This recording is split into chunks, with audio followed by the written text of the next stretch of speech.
Welcome to a Foxy Tech Tips tutorial on removing a phone from Bluetooth on the Nissan Qashqai. If you find this tutorial helpful, please consider subscribing to my channel and liking the video. If you no longer want a phone to be paired with your car's Bluetooth, then you can remove the connection. When you do this, that phone will no longer automatically connect to your car's Bluetooth. Tap Settings in the bottom right corner of the infotainment screen.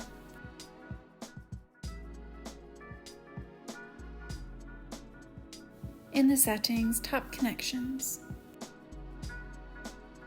Tap the Bluetooth tab at the top of the screen.